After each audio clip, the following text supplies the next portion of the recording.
नमस्कार दोस्तों, कैसे हैं आप सभी। आशा करते हैं आप सभी लोग अच्छे होंगे, स्वस्थ होंगे, मस्त होंगे और अपनी तैयारी को भी अच्छे से कर रहे होंगे। तो हम लोग यहाँ से 25 क्वेश्चन जो रेलवे के प्रीवियस ईयर क्वेश्चन होते हैं हम लोग यहाँ पे डिस्कस करते हैं। तो ये क्वेश्चन कहीं ना कहीं एग्जाम के पूछे हुए हैं और आने वाले जो भी रेलवे के एग्ज़ाम हैं तो वहाँ पे ये क्वेश्चन पूछे जाने की 100% संभावना है। क्योंकि रेलवे अभी तक जितने पेपर रेलवे के हुए हैं सबसे ज़्यादा अपने प्रीवियस ईयर क्वेश्चन ज़्यादा पूछती है। तो इस हिसाब से यह क्वेश्चन ज़्यादा इम्पोर्टेंट हो जाएंगे। तो आने वाले जो भी रेलवे के अभी एग्ज़ाम स्टार्ट होने वाले हैं तो वहाँ पे ये क्वेश्चन सीधे आपको देखने को मिलेंगे। तो चलिए आइए वीडियो स्टार्ट करते हैं। वीडियो अच्छा लगे तो लाइक कर देना और चैनल पे नए जुड़ रहे तो चैनल को भी सब्सक्राइब कर देना। तो बहुत से दोस्त हैं हमारे जो वीडियो तो देख लेते हैं, ना तो लाइक करते हो ना ही सब्सक्राइब करते हैं। तो दोस्त ऐसा मत किया करें, वीडियो को भी लाइक किया करें और चैनल को भी सब्सक्राइब कर दिया करें। तो आइए वीडियो स्टार्ट करते हैं। आज का पहला क्वेश्चन हो जाएगा, निम्नलिखित में से किसे ट्री फ्रॉग के नाम से भी जाना जाता है। तो यहाँ पे इन चार ऑप्शन में बताना है। ट्री फ्रॉग के नाम से भी जाना जाता है तो यह आपका होता है हाइला। ऑप्शन डी यहाँ पे इसका करेक्ट हो जाएगा। और यह क्वेश्चन 2021 का लेटेस्ट पैटर्न का क्वेश्चन हो जाएगा। तो हम लोग इस क्वेश्चन के फैक्ट देखेंगे क्या हो जाएंगे। तो हाइला को ट्री फ्रॉग के नाम से भी जाना जाता है। ये मुख्य रूप से यूरोप, एशिया, अफ्रीका में पाए जाते हैं और दुनिया में इनकी लगभग 800 प्रजातियां पाई जाती हैं। इनमें कुछ प्रजातियां पेड़ों की छालों के अनुरूप अपने त्वचा के रंग को परिवर्तित करने में सक्षम होती हैं। तो यहाँ पे ये हाइला के इम्पोर्टेंट पॉइंट हो जाएंगे। तो बढ़ते हैं अगले प्रश्न की ओर। अगला प्रश्न हमारा हो जाएगा, राना टिग्रीना किस जीव का वैज्ञानिक नाम है।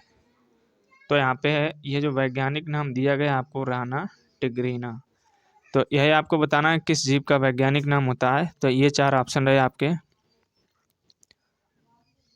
तो यह आपका होता है एशियाई मेंढक। ऑप्शन वी यहाँ पे हो जाएगा। अगर मेंढक भी ऑप्शन में अगर रखा है तो ये भी ऑप्शन हो जाएगा। अगर एशियाई मेंढक है तो ये भी आपका आंसर हो जाएगा।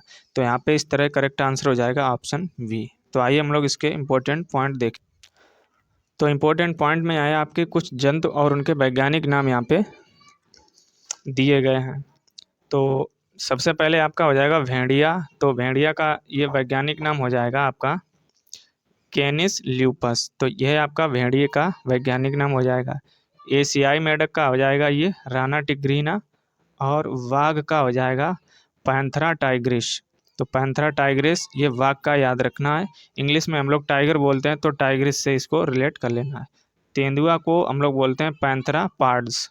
तो यह आपके तेंदुए का वैज्ञानिक नाम हो जाएगा। तो यहाँ से ये चार आपको वैज्ञानिक नाम इम्पोर्टेंट मिल जाएंगे। इसको नोट डाउन इसी क्वेश्चन के नीचे कर लेना है। बढ़ते हैं अगले प्रश्न की ओर। अगला प्रश्न है हमारा हो जाएगा कि उभयचरों और अधिकांश सरीसृपों में क्या होता है।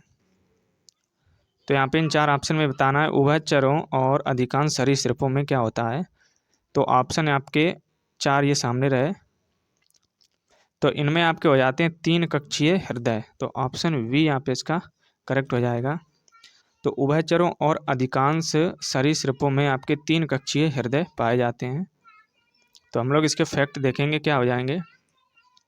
उभयचर और सरीसृपों में तीन कक्षीय हृदय पाया जाता है जिसमें दो आलिंद और एक निलय होता है। मछलियों में आपका हो जाएगा दो कक्षीय हृदय, एक अलिंद और एक निलय होता है। इसी प्रकार मगरमच्छ यह आपका सरीसृप में आ जाएगा।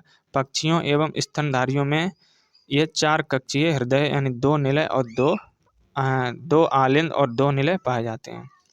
तो इस तरह आपको ये इंपॉर्टेंट फैक्ट इसके याद रखने हैं। बढ़ते हैं अगले प्रश्न की ओर। अगला प्रश्न है कि किसमें तीन कक्षीय हृदय होता है। तो अभी हम लोग ऊपर पढ़ चुके थे जो उभयचर जीव होते हैं उनमें आपके तीन कक्षीय हृदय पाए जाते हैं। तो ऑप्शन ए यहाँ पे इसका करेक्ट हो जाएगा। तो बढ़ते हैं अगले प्रश्न की ओर। अगला प्रश्न हमारा हो जाएगा उभयचर में आपको बताना है आगे क्या हो जाएगा यहाँ से।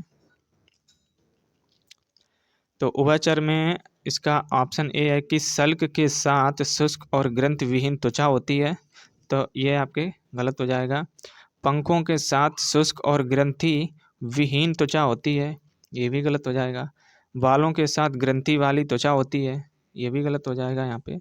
तो इसका करेक्ट आंसर ऑप्शन डी यहाँ पे ये हो जाएगा कि बिना पंखों के ग्रंथि वाली त्वचा होती है। तो ये उभयचरों में आपकी पाई जाती है। तो इसका करेक्ट आंसर यहाँ पे ऑप्शन डी हो जाएगा। तो इसके फैक्ट देखेंगे कि उभयचर वर्ग या मत्स्य और सरीसृप वर्गों के बीच की श्रेणी में आता है। इस वर्ग के जंतु जल और थल दोनों पर रहते हैं। ये अनियतापी जंतु हैं। इस वर्ग में 3000 जातियां पाई जाती हैं और इनके शरीर सल्क, वाल या पंख नहीं होते, परंतु इनकी त्वचा अधिक ग्रंथिमय होने के कारण चिकनी होती है। मेंढक इस वर्ग का एक प्रमुख प्राणी हो जाएगा। तो ये आपको इन पॉइंटों को आपको याद रखना है। बढ़ते हैं अब अगले प्रश्न की ओर। अगला प्रश्न हमारा हो जाएगा कि निम्न में से किस वर्ग में प्राणियों में सल्क की कमी और त्वचा में श्लेष्म ग्रंथियां होती हैं। तो इन चार ऑप्शन में बताना कि प्राणियों में सल्कों की कमी और त्वचा में श्लेष्म ग्रंथियां होती हैं। तो यह आपकी होती हैं उभयचरों में। तो ऑप्शन यहाँ पे सी इसका करेक्ट हो जाएगा। अगला प्रश्न हमारा हो जाएगा कि किस वर्ग के प्राणियों में श्वसन गलफड़ों अथवा या फेफड़ों द्वारा होता है। तो कौन सा आपका ये वर्ग हो जाएगा। तो ये होते हैं उभयचर वर्ग में। तो उभयचर वर्ग के प्राणियों में श्वसन गलफड़ों या फेफड़ों के द्वारा होता है। तो इसका करेक्ट आंसर ऑप्शन डी हो जाएगा। तो इसके इंपॉर्टेंट पॉइंट हो जाएंगे कि उभयचर वर्ग के सदस्य जल और स्थल दोनों में पाए जाते हैं। ये अनियतापी जंतु होते हैं। इस वर्ग में लगभग 3000 जातियां पाई जाती हैं और इन प्राणियों में श्वसन गलफड़ों या फेफड़ों तथा त्वचा द्वारा होता है। तो ये पॉइंट आपको याद रखने हैं। बढ़ते हैं अगले प्रश्न की ओर। अगला प्रश्न हमारा हो जाएगा कि निम्नलिखित में से कौन उभयचर नहीं है।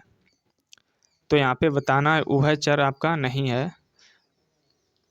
तो सबसे पहले अभी हम लोग डेफिनेशन यहाँ पे देखी थी कि उभयचर ये जल और थल दोनों में पाए जाते हैं। तो यहाँ पे इसका करेक्ट आंसर आपको बताना है क्या हो जाएगा। तो यहाँ पे इसकी करेक्ट आंसर की बात करें, यहाँ पे उभयचर नहीं है। तो यहाँ पे एक सैलामेंडर ये भी आपका उभयचर हो जाएगा, मगरमच्छ ये भी उभयचर हो जाएगा और दादुर ये भी उभयचर हो जाएगा। लेकिन आपका जो हाइला है यह उभयचर नहीं होगा। तो इसमें आपका आंसर हो जाएगा ऑप्शन ए। तो हाइला जो है यह उभयचर में नहीं आता है। तो आइए हम लोग इसके फैक्ट देखेंगे क्या हो जाएंगे। तो यहाँ पे हाइला, दादुर और सैलामेंडर प्रोटीपस तथा नेक्ट्यूरस आदि उभयचर वर्ग के प्राणी हैं। इनका शरीर जल और थल दोनों में रहने के लिए अनुकूलित होता है।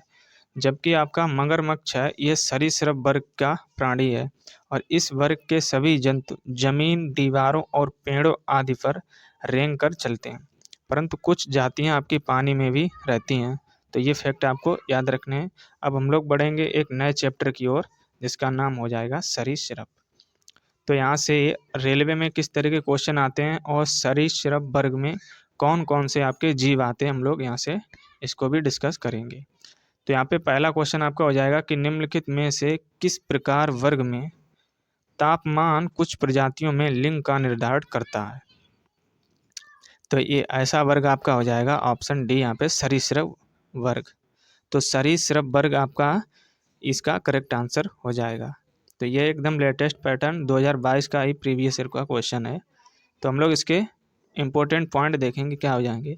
तो सरीसृप वर्ग के जीवधारियों में लिंग निर्धारण की प्रक्रिया कई कारकों द्वारा होती है, जिनमें कुछ में यह तापमान के द्वारा होती है। सरीसृप वर्ग के प्राणी को रेप्टाइल्स भी कहते हैं। तो यहाँ पे अगर आपको रेप्टाइल्स इंग्लिश में अगर लिखा दिख जाए तो इसको आप समझ लेना यह सरीसृप वर्ग की बात कही गई है। तो इसमें आपके सांप, मगरमच्छ और छिपकली यह आपके सरीसृप वर्ग में आती हैं। तो सरीसृप वर्ग में ज़्यादातर आपके रेंगने वाले जंतु आते हैं। जो भी जंतु रेंगते हैं तो वह आपके किस में आ जाते हैं, सरीसृप वर्ग में। तो इस तरह आपको यहाँ से आंसर निकाल लेना है। अगला प्रश्न हमारा हो जाएगा कि सरीसृपों में संतति का लिंग किस तापमान से निर्धारित होता है। तो यह आपके वह तापमान जिस पर निषेचन अंडा रखा होता है। तो यही इसका करेक्ट आंसर हमें ऑप्शन ए मिल गया। तो यही इसका करेक्ट आंसर हो जाएगा। तो सरीसृप में संतत का लिंग उस तापमान से निर्धारित होता है जिस पर निषेचित अंडा रखा होता है। अगला प्रश्न हमारा हो जाएगा कि मगरमच्छों के दिल में क्या होते हैं या होता है,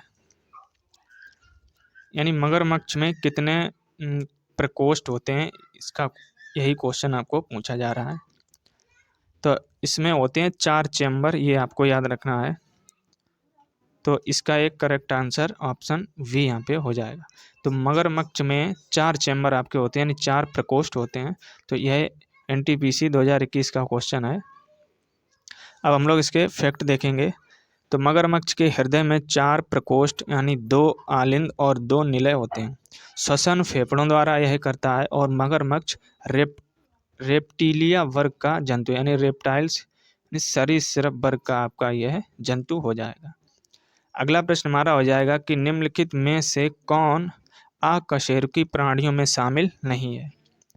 तो इन 4 ऑप्शन में बताना है कि अकशेरुकी प्राणियों में शामिल नहीं है। तो यह आपका हो जाएगा सरीसृप वर्ग। तो यह सरीसृप वर्ग आपका अकशेरुकी प्राणियों में शामिल नहीं होता। तो यह क्वेश्चन 2020 में यहाँ से क्वेश्चन पूछा हुआ है रेलवे का। और हमें एक आपको बात बता दें, रेलवे सबसे ज़्यादा अपने प्रीवियस ईयर क्वेश्चन ज़्यादा रिपीट करती है, और यह क्वेश्चन कहीं ना कहीं रेलवे के ही प्रीवियस ईयर क्वेश्चन है, तो इनको आपको इम्पोर्टेंट मान के ही चलना है। तो जिन जंतुओं में मेरुदंड नहीं होता है वे अकशेरुकी जंतु कहलाते हैं। तो इसी पॉइंट को स्टार डाल के इसी क्वेश्चन के नीचे आपको लिख लेना है। अकशेरुकीय में अरेक्निड, स्पंज, कीट और मोलस्का, आर्थ्रोपोडा आदि शामिल हैं।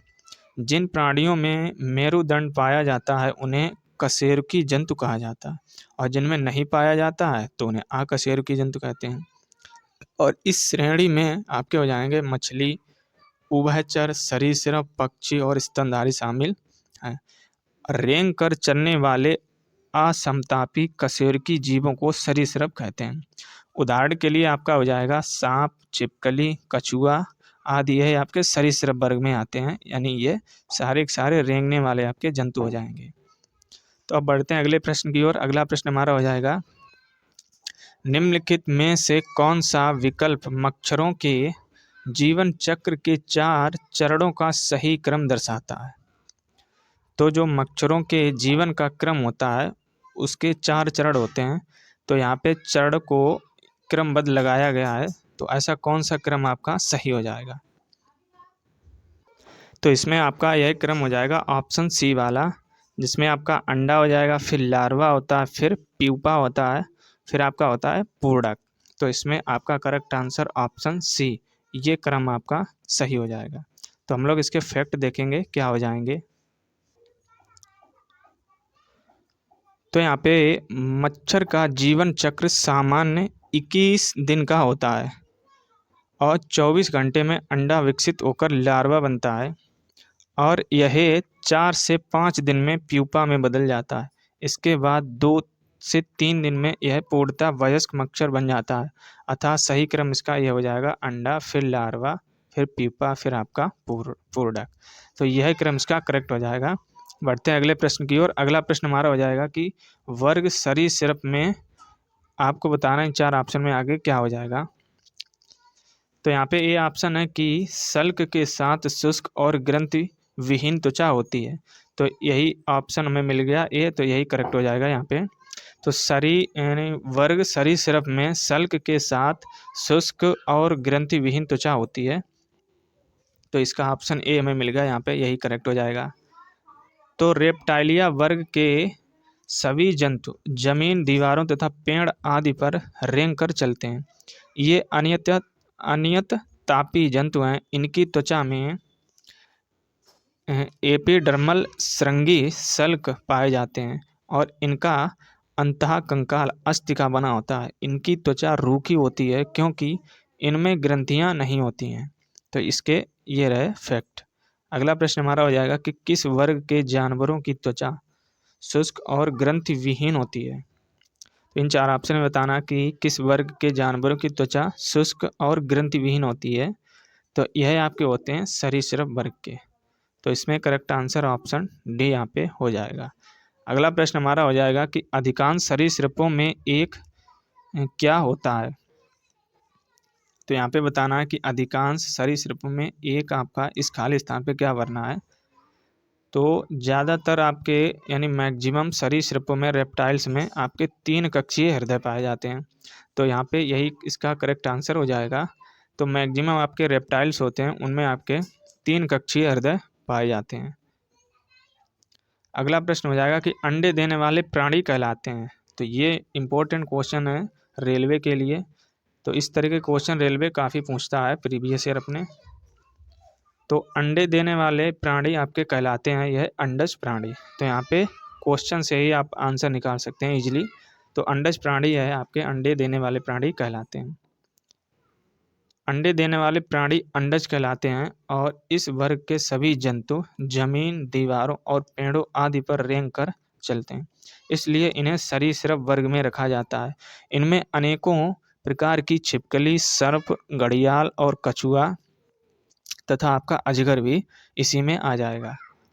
अगला प्रश्न हमारा हो जाएगा कि किस प्रकार के जानवरों को अंडज जानवर कहा जाता है। तो ये देख लीजिए आप, रेलवे का यह इम्पोर्टेंट क्वेश्चन है। जहाँ से ये क्वेश्चन पूछा हुआ है, ये रिपीट क्वेश्चन आपका हो जाएगा। तो यहाँ पे इसका करेक्ट आंसर हो जाएगा कि अंडे देने वाले प्राणी, इन्हीं को हम अंडज जानवर भी कहते हैं। तो ऑप्शन सी यहाँ पे इसका करेक्ट हो जाएगा। अगला प्रश्न है कि अंडे देने वाले प्राणियों को क्या कहा जाता है। फिर एक बार यह क्वेश्चन रिपीट हो चुका रेलवे में।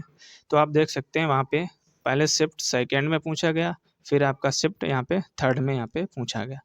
तो यहाँ पे आप यकीन कर लीजिए कि रेलवे सबसे ज़्यादा अपने प्रीवियस ईयर क्वेश्चन ज़्यादा रिपीट करती है। तो अंडे देने वाले प्राणियों को हम लोग अंडज बोलते हैं। तो यहाँ पे इसका करेक्ट आंसर ऑप्शन डी यहाँ पे हो जाएगा। अब बढ़ते हैं हम अगले प्रश्न की ओर। अगला प्रश्न हमारा हो जाएगा कि मगरमच्छ के बच्चों को क्या कहा जाता है। तो इन 4 ऑप्शन में बताना है कि जो मगरमच्छ के बच्चे होते हैं उनको क्या कहते हैं। तो यह NTPC 2016 में क्वेश्चन पूछा हुआ है। तो उनको हम लोग बोलते हैं हैचलिंग। तो ऑप्शन यहाँ पे डी यहाँ पे मिल गया। तो हैचलिंग इसका करेक्ट आंसर हो जाएगा। मगरमच्छ के बच्चों को हैचलिंग कहा जाता है। कोडलिंग कीट के बच्चों को कहते हैं। तो ये भी स्टार डाल के इसी क्वेश्चन के लिख लेना है।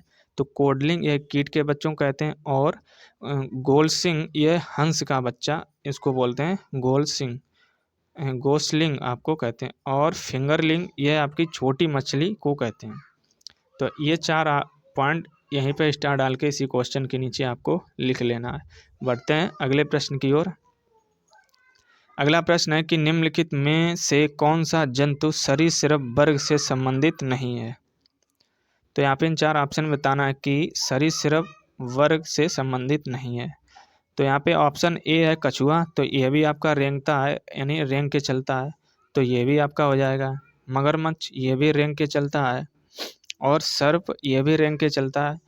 लेकिन आपका टोड जो होता है यह आपका रेंग के नहीं चलता है। तो यहाँ पे यही इसका करेक्ट आंसर हो जाएगा। तो ऑप्शन सी यहाँ पे इसका करेक्ट हो जाएगा। तो ये क्वेश्चन एएलपीएन टेक्नीशियन 2018 में आया हुआ क्वेश्चन है। अब हम लोग देखेंगे इसके फैक्ट। तो सरीसृप प्राणी जगत का एक समूह है जो कि पृथ्वी पर रेंग कर चलते हैं। इनके अंतर्गत आपके आ जाएंगे सांप, छिपकली, मगरमच्छ आदि आते हैं। और टोड सामान्यतः मेंढक की तरह ही होते हैं। ये उभयचर जंतु के अंतर्गत आते हैं, यानी उभयचर जंतु होते हैं। तो ये फैक्ट भी आपको याद रखना है। अब हम लोग बढ़ेंगे एक नए चैप्टर की ओर जिसका नाम हो जाएगा पक्षी। तो यही एक नया चैप्टर है। यहाँ से किस तरह के क्वेश्चन रेलवे पुटअप करती है या पूछती है, तो यहाँ से देखेंगे। और ये क्वेश्चन कहीं ना कहीं रेलवे के ही पूछे हुए क्वेश्चन हैं। तो यहाँ पे क्वेश्चनों का लेवल और किस तरह के क्वेश्चन पूछे जाते हैं यहाँ से देख सकते हैं। तो यहाँ पे इसका पहला क्वेश्चन हो जाएगा कि शुतुरमुर्ग के एक अंडे का माप कितना होता है। तो यहाँ पे लगभग में आपको बताना है कि जो शुतुरमुर्ग होता है उसके एक अंडे का माप कितना होता है। तो यह आपका होता है 170 mm इंटू 130 mm। तो यहाँ पे इसका करेक्ट आंसर ऑप्शन ए हो जाएगा। तो क्या आप यकीन करेंगे कि जो शुतुरमुर्ग का अंडा होता है वो भी रेलवे पूछ लेगा कि इसकी माप कितनी होती है। तो क्वेश्चन किसी भी प्रकार का पूछा जा सकता है, ये होते हैं रेलवे के एग्ज़ाम। तो यहाँ से लेवल देख सकते हैं कितनी छोटी बारीक चीज़ पूछ सकती है रेलवे। तो शुतुरमुर्ग यह दुनिया का सबसे बड़ा उड़ान रहित पक्षी है। इसके अंडे की माप आपकी सामान्यता हो जाएगी 170 mm से 130 mm। यह पक्षी कंकर पत्थर भी खाता है। दांत ना होने के कारण यह अपना खाना निगल लेता है यानी निगल जाता है जब भोजन गीजर्ड यानी दूसरे पेट तक पहुंचता है, तो गीजार्ड में मौजूद पत्थर इसे पीसने में मदद करता है। आपका एमू ऊंचाई के हिसाब के दूसरा सबसे बड़ा जीवित पक्षी ये हो जाएगा। तो इसमें ये फैक्ट आपको याद रखने हैं। बढ़ते अब हम लोग अगले प्रश्न की ओर। अगला प्रश्न हमारा कि किसका प्राथमिक उत्सर्जी उत्पाद यूरिया अम्ल है। तो इन 4 ऑप्शन में बताना है कि किसका प्राथमिक उत्सर्जी उत्पाद यूरिया अम्ल हो जाएगा। तो यह होता है आपके पक्षियों में, ऑप्शन डी यहाँ पे इसका करेक्ट हो जाएगा। तो फैक्ट देखेंगे हम लोग क्या हो जाएंगे। पक्षियों प्राथमिक उत्सर्जी उत्पाद यूरिया अम्ल है। मनुष्यों का प्राथमिक उत्सर्जी उत्पाद यूरिया है, जबकि मछलियों तथा ये गायें ये अमोनिया का उत्सर्जन करती हैं। तो यहाँ पे उत्सर्जन की बात की गई है। तो ये 4 आपको इस क्वेश्चन से रिलेटेड फैक्ट आपको मिल जाएंगे। तो अब हम लोग बढ़ेंगे एक नए प्रश्न की ओर। एकमात्र पक्षी का नाम बताएं जो पीछे की तरफ उड़ सकता है। तो यहाँ पे उस पक्षी का नाम क्या हो जाएगा जो पीछे की तरफ उड़ सकता है। यह आपका होता है हमिंग बर्ड। ऑप्शन यहाँ पे वी इसका करेक्ट हो जाएगा। तो हमिंग बर्ड यह पक्षी ऐसा है कि जो पीछे की तरफ भी उड़ सकता है। तो हम लोग इसके फैक्ट देखेंगे। तो हमिंग बर्ड एकमात्र पक्षी है जो पीछे की तरफ उड़ सकता है। इसके कंधे में विशेष प्रकार का वाल और सॉकेट जोड़ होता है जो इसे अपने आँखों को उस इन सभी दिशाओं में 180 डिग्री घुमाने के लिए सक्षम बनाता है।